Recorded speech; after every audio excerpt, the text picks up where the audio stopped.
I was recently asking my two girls what animal they would like to be if they could choose any animal, and one of them said they wanted to be a mermaid, and the other said they wanted to be a unicorn. And I was like, wow, that's great. They said, what would you? They picked an animal for me, and the animal they chose was a sloth. I was like, why have you chosen me to be a sloth? And they said, because you're so slow, Daddy. And I kind of laughed at that, and I felt a bit upset because I like to think that I'm quite fast, and I nearly started to tell them that well, I'm actually really fast at mountain biking, and I've got a KOM for this particular track, and then I realized, what is it inside of me that wants to be right? Even trying to prove to my 3 and 5 year old that I'm actually right and they're wrong. And I think this is a interesting sort of concept that we have, that we just have this need to be right and elevate ourselves above what other people might think or say. And maybe on the inside it makes us feel better.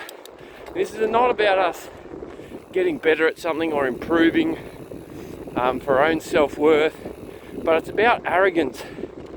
And it can progress to a place where it's more important than it needs to be, and we let pride sort of stand in the way of making people happy. And I think this is what a really good analogy is from the Bible, and John the Baptist.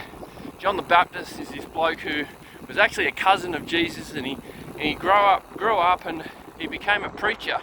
And Jesus started preaching at a similar time. And when they sort of meet up after spending some time apart, John the Baptist finally realizes that Jesus is the actual Messiah. And this would have been an amazing sort of transforming moment. There was a bit of glory in the sky and so on in that instance. And he makes these comments to his disciples later, John the Baptist does. And these comments are, he must become more and more, and I must become less and less. And he's referring to the fact that Jesus is the important bit, and it's not me who's important.